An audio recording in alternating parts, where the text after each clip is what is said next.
Bom dia a todos, a mais uma aula de Fenômeno Transporte. Hoje é a aula 12 de Fenômeno Transporte. Na última aula aprendemos os conceitos da primeira lei da termodinâmica em regime permanente para bocal, difusor e turbina. Nessa aula aprenderemos como utilizar a primeira lei da termodinâmica em regime permanente para compressor, bomba, trocador de calor e dispositivos de estrangulamento e por último daremos exemplos do conteúdo aprendido hoje. Bom, o que foi visto então no conteúdo da aula anterior, que foi a aula 11, hoje é a aula 12, né? Nós vimos o balanço de energia em regime permanente para volume de controle, ou seja, para um fluido escoando. Tratamos de alguns dispositivos de engenharia com escoamento em regime permanente, aplicando a primeira lei em bocal, difusor e turbina, e mostramos dois exemplos do conteúdo aprendido lá na aula 11. Hoje, portanto, é a aula 12. E o que vai ser visto então na aula hoje, que é a aula 12? Nós vamos fazer um balanço de energia em regime permanente para volume de controle ainda, e vamos falar dos seguintes dispositivos de engenharia que escoem em regime permanente: compressores, bomba, trocadores de calor e estrangulamento, ou válvula de expansão. Por último, daremos 3 exemplos do conteúdo aprendido hoje. Item 3.8.3 Compressores e bombas.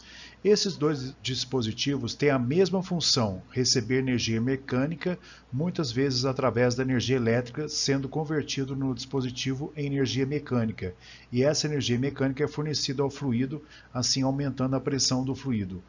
Como é fornecido o trabalho ao dispositivo, nosso sistema, o seu valor tem sinal negativo, conforme a figura abaixo. Bomba e compressor têm a mesma função? Não. Teria que ter o mesmo nome do dispositivo? Não. Devido à sua estrutura física, a bomba é feita para utilizar líquido, como fluido, e compressor utiliza fluido na fase gasosa.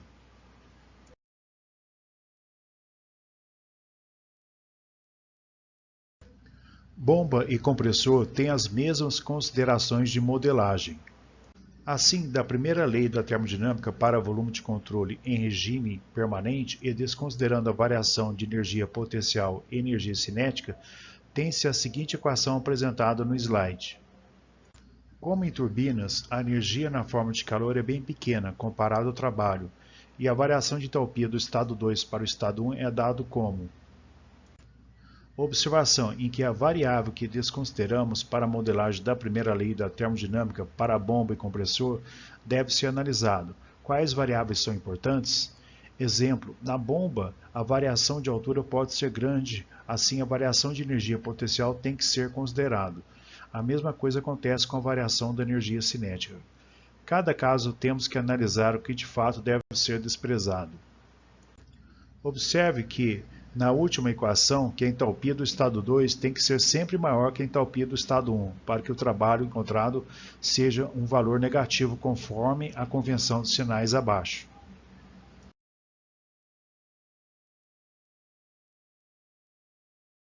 Item 3.8.4 Trocadores de calor. O trocador de calor tem várias finalidades, como aquecer uma casa, resfriar o sistema de um carro, gerar potência elétrica e em processos químicos. Ele faz todos esses processos trabalhando com dois fluidos, o que podem ser feitos de duas formas.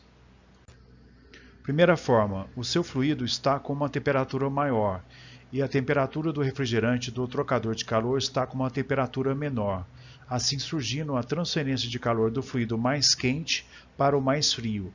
Isso seria um exemplo de resfriamento de um sistema automotivo.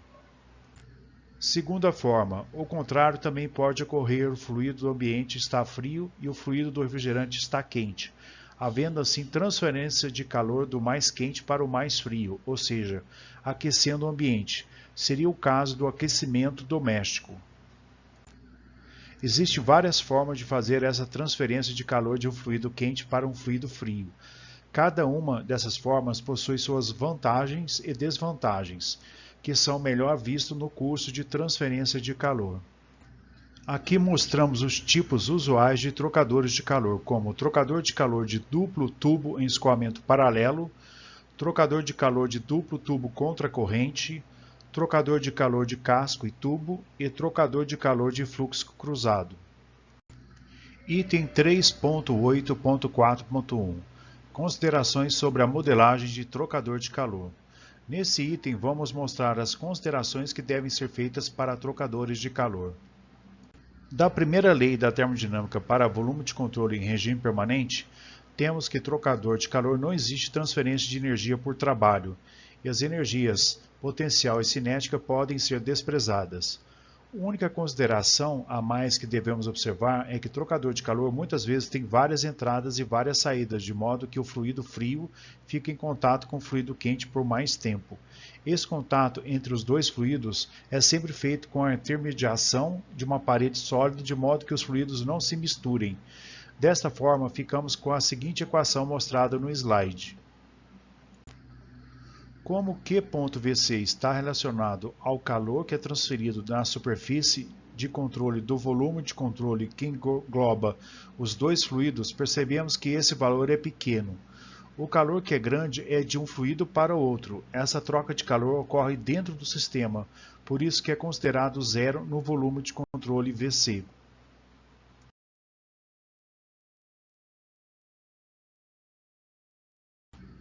Item 3.8.5 Dispositivo de estrangulamento ou efeito de Joule-Thomson. Esse dispositivo tem a funcionalidade de colocar uma restrição no escoamento de um fluido.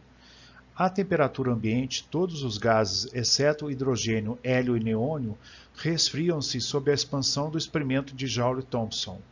O efeito é aplicado com a técnica de Linde, com um processo padrão na indústria petroquímicas, onde o processo é importante para liquefazer gases, e também várias aplicações criogênicas, por exemplo, para a produção de oxigênio, nitrogênio e argônio líquido.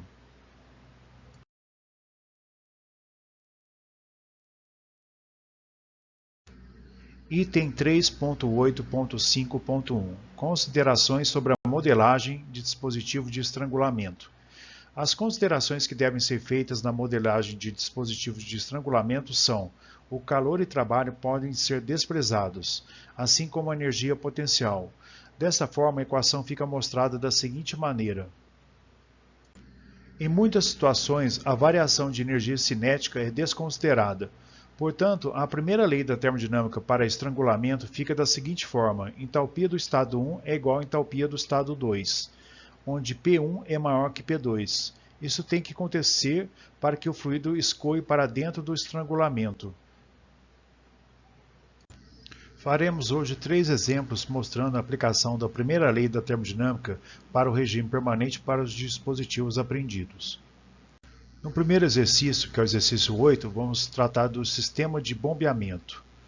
Uma bomba em regime permanente conduz água de um lago com uma vazão volumétrica de 0,83 m3 por minuto, por um tubo com 12 cm de diâmetro de entrada.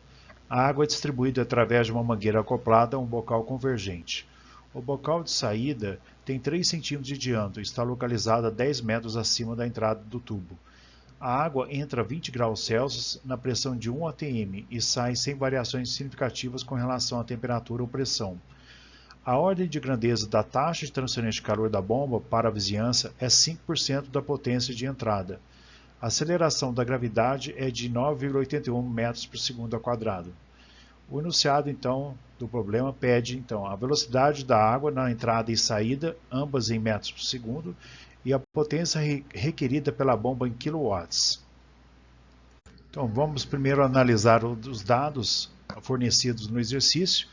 No estado 1 nós temos a temperatura 1 igual a 20 graus Celsius, a pressão 1 igual a 1 atm, o diâmetro na entrada é igual a 12 cm² e a vazão volumétrica V ponto é igual a 0,83 m3 por minuto.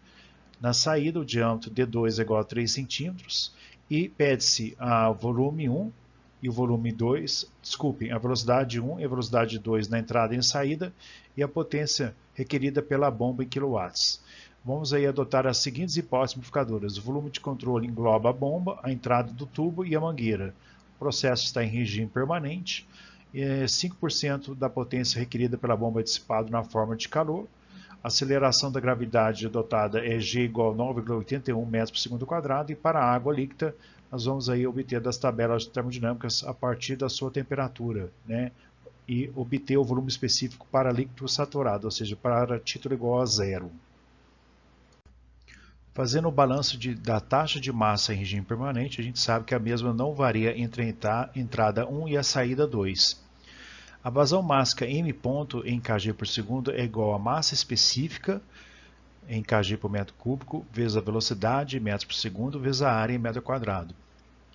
A gente sabe também que o produto da velocidade vezes a área é igual à nossa vazão volumétrica V.1. E também a massa específica em kg por metro cúbico é igual a 1 sobre o volume específico. O volume específico é dado em metro cúbico por quilo. Das tabelas termodinâmicas para a propriedade da água para líquido saturado, ou seja, para título igual a 0 a 20 graus Celsius, a gente obtém o volume específico do líquido saturado, que é igual a 1,0018 vezes 10 a menos 3 metro cúbico por quilo. Substituindo, né, na fórmula da vazão mássica M ponto, a vazão volumétrica V.1, que é igual a 0,83 metro cúbico por minuto, e usando novamente o volume específico obtido das tabelas, que é 1,0018 vezes 10 menos 3 metro cúbico por quilo, a gente precisa, antes de finalizar os cálculos, transformar a vazão volumétrica de 0,83 metro cúbico por minuto em metro cúbico por segundo. Para isso, a gente sabe que 1 minuto tem 60 segundos, e fazendo um corte aí, de minuto com minuto, a gente obtém que a vazão mássica calculada é 13,8 kg por segundo. Bom, nós precisamos agora calcular as velocidades de entrada V1 e saída V2. Nós calculamos no slide anterior a vazão mássica, né? Da equação da continuidade, vazão mássica é igual a massa específica vezes a velocidade vezes a área. A gente vai isolar, né, para a entrada a velocidade 1 em metros por segundo. A gente tem que a vazão mássica é constante, tanto na entrada e na saída, pois nós temos regime permanente. A gente obteve aí o volume específico 1 para líquido saturado, das tabelas termodinâmicas, né, e a área foi dada na entrada, né, ou seja, o diâmetro é 0,12. Com isso, a gente consegue calcular a velocidade V1 em metros por segundo, que deu 1,22 metros por segundo. Na saída, a mesma coisa, né, a gente precisa obter, né, o volume específico na região de saída. A gente sabe que o fluido que percorre toda a tubulação é líquido, então o volume específico em 2 é igual ao volume específico em 1, que é de 1,0018 vezes 10 a menos 3. Já o diâmetro na seção 2 foi dado e a gente consegue, portanto, calcular a área 2. Consequentemente, a velocidade 2, que deu 19,56 metros por segundo. Bom, aplicando a primeira lei da termodinâmica para volume de controle em regime permanente, ela é apresentada aí na forma de taxas, ou seja, em joule por segundo ou em watts, na cor azul. Foi fornecido, né, foi mencionado no enunciado que a ordem de grandeza da taxa de transferência de calor da bomba para a vizinhança é de 5% da potência de entrada. Então a gente tem em vermelho que a taxa de transferência de calor Q.Vc é igual a 0,05 da potência W.Vc, né, a potência aí requerida pela bomba. Substituindo, né, essa condição na equação em vermelho na equação da primeira lei em azul, a gente vai chegar aí na expressão em verde, né? E como a temperatura e pressão de entrada e de saída são as mesmas, né, ou seja, temos temperatura T igual a 20 graus Celsius e pressão igual a 1 atm, né? Ou seja, temos que o estado de entrada é igual ao estado de saída. Então, assim, o termo de entalpia fica nulo. Bom, nós vimos no slide anterior que não existe variação da entalpia entre a entrada e a saída. Então, eu coloquei lá em cima à direita no slide a primeira lei da termodinâmica. Agora vamos calcular, tendo as velocidades calculadas no slide anterior, das velocidades V1 na entrada e V2 na saída, vamos calcular a variação da energia cinética, que vai resultar no valor de 0,191 kJ por quilo. Como a gente tem também as alturas de cota, né, na entrada e na saída, na entrada estamos aí no plano, ao nível do plano horizontal de referência, ou seja, no chão, então Z1 é igual a 0 metro e Z2 é igual a 10 metros. E o G adotado no problema é de 9,81 metros por segundo ao quadrado. Com isso eu consigo calcular a variação de energia potencial ΔIP, que me resultou em 0,0981 kJ por quilo. Substituindo esses valores na primeira lei, a gente chega aí na expressão em verde da primeira lei. Isolando aí a potência requerida pela bomba no volume de controle, a gente vai chegar aí no valor de menos 4,2 kW. Uma observação, o sinal era desesperado e era negativo, pois é fornecido o trabalho a boba conforme a convenção de sinais. Logo, setinha W entrando no sistema.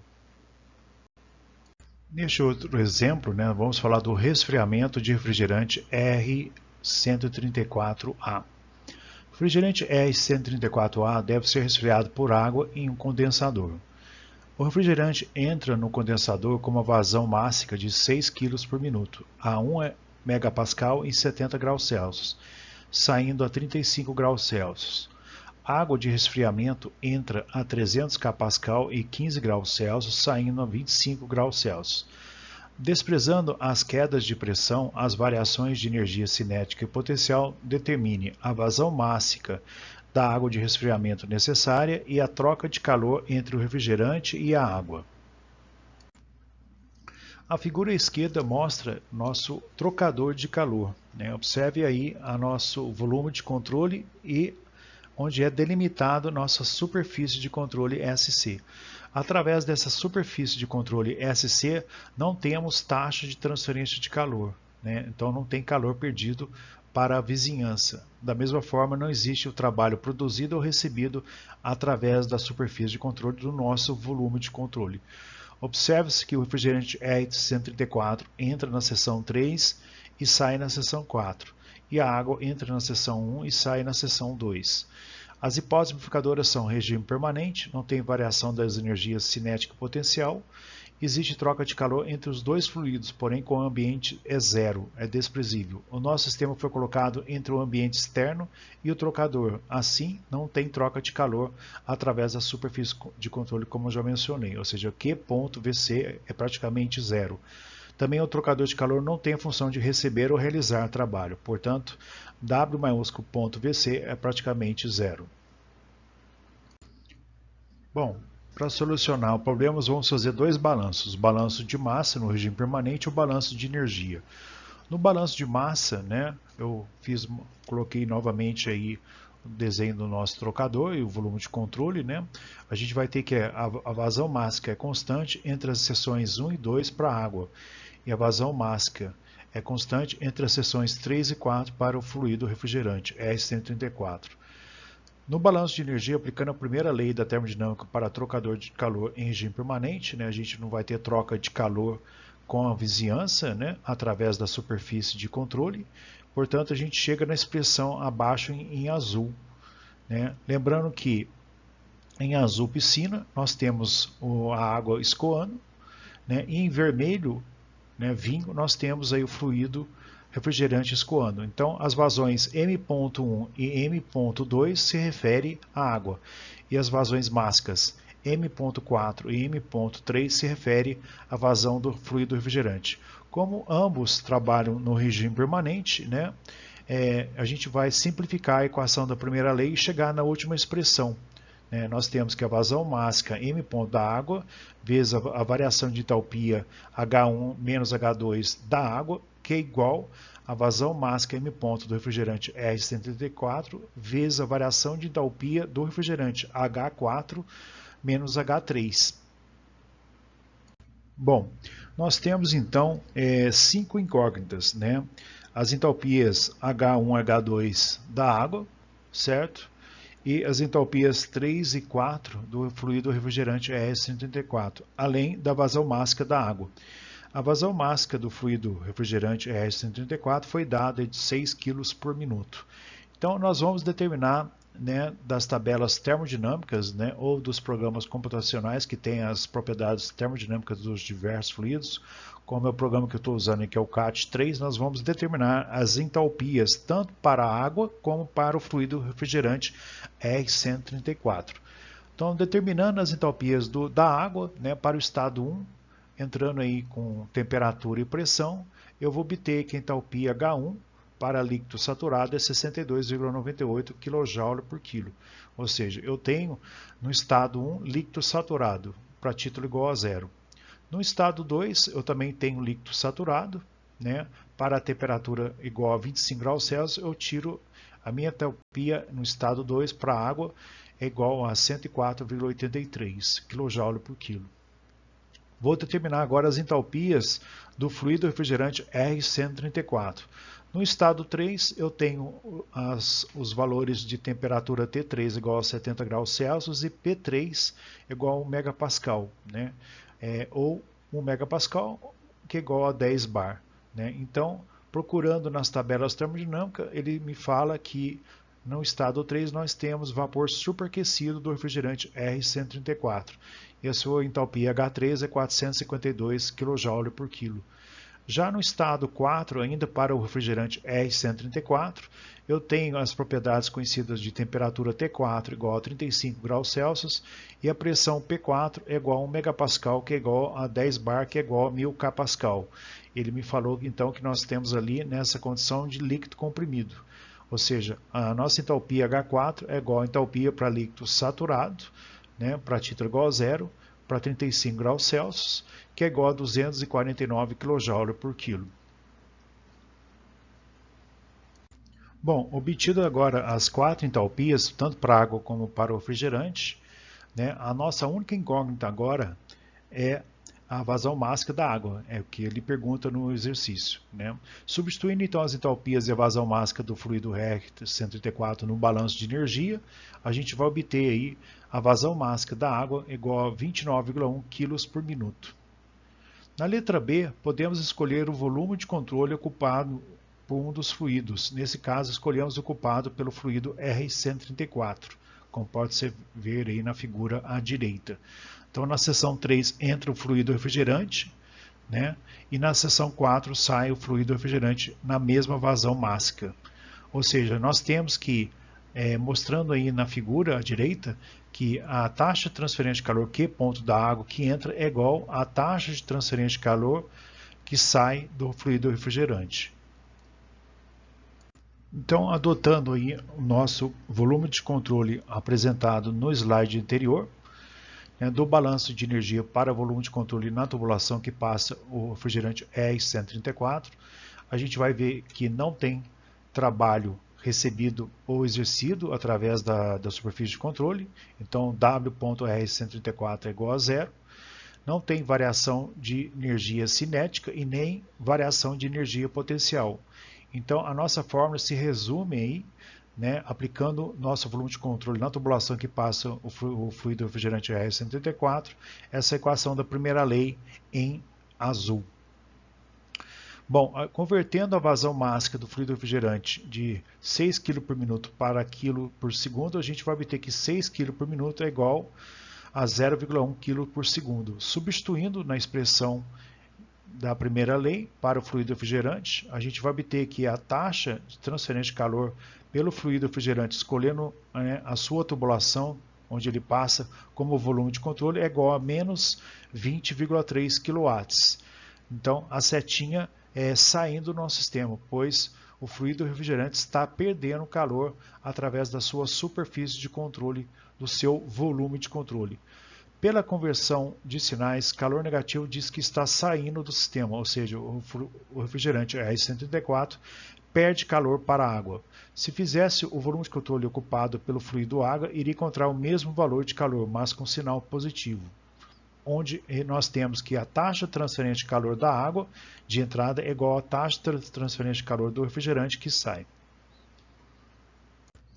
Bom, nesse outro exemplo nós vamos tratar da aplicação da primeira lei da termodinâmica para o volume de controle em regime permanente em situações onde nós temos uma válvula de estrangulamento ou uma válvula de expansão, podendo ser.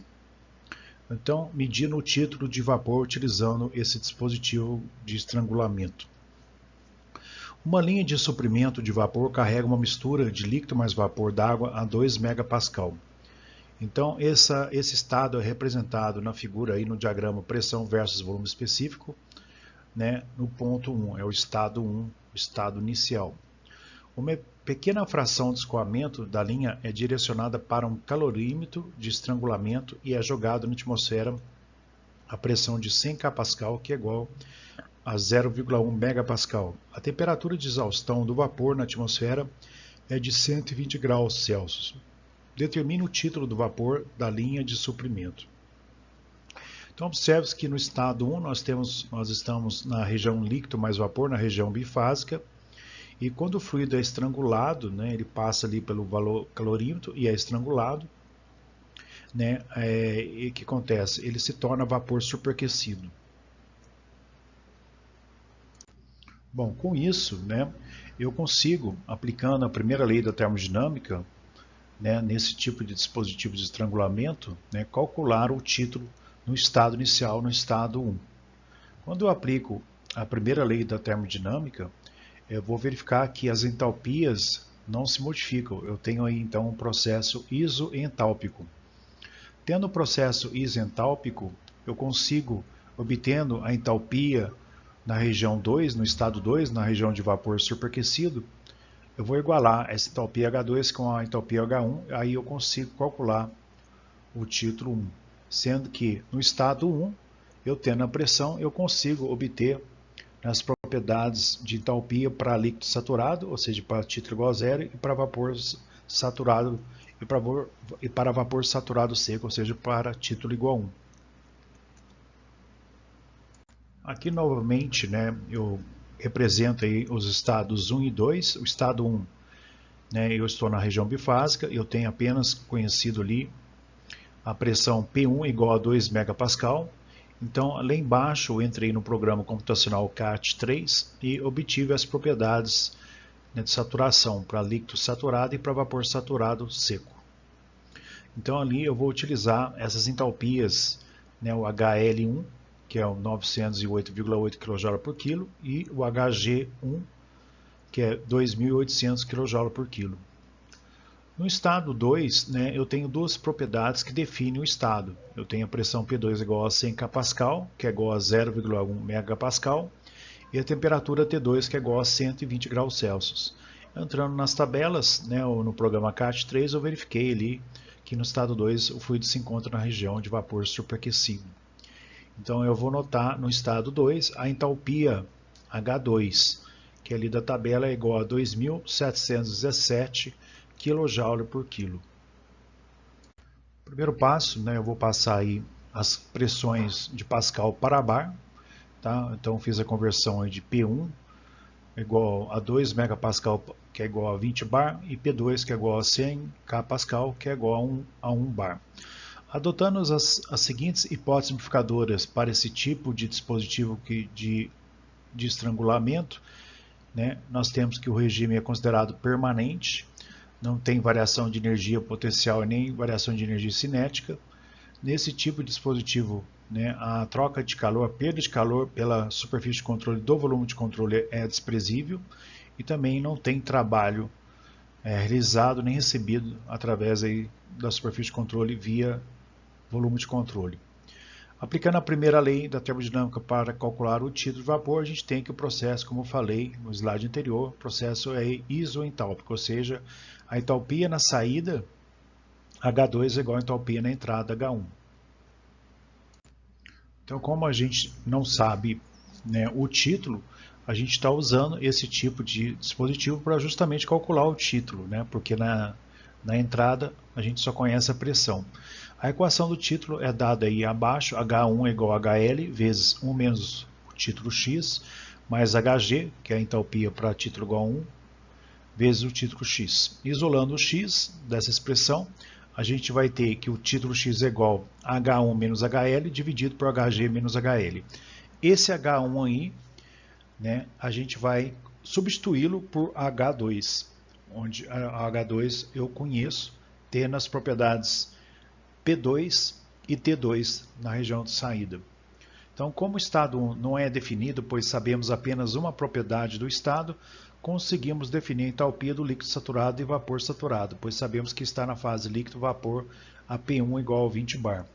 Então, das tabelas termodinâmicas, como eu falei, e do programa CAT3, a gente tira as entalpias HL igual a 908,79 para título igual a 0 e a entalpia HG para título igual a 1, né, que é para vapor saturado seco, é igual a 2.799,5 kJ por quilo. No estado 2, como eu falei, tendo as duas propriedades que definem o estado, a gente tira a entalpia H2, que é igual a 2.716,6 kJ por quilo.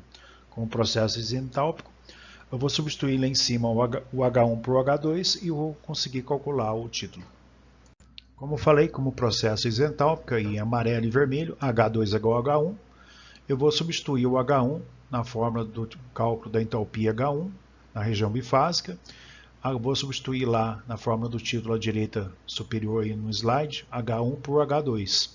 Substituindo os valores, eu vou obter que o título é igual a 95,6%, ou 0,956, como se era de se esperar. Percebe-se que não precisa ter medidores internamente à linha de suprimento de vapor para medir o título. Para saber o título da linha, é só necessário conhecer uma propriedade da linha de vapor e os demais adquiridos pelo estado que se obtém no calorímetro de estrangulamento. Chegamos ao fim de mais uma aula. Qualquer dúvida, entre em contato por e-mail. E até a próxima aula.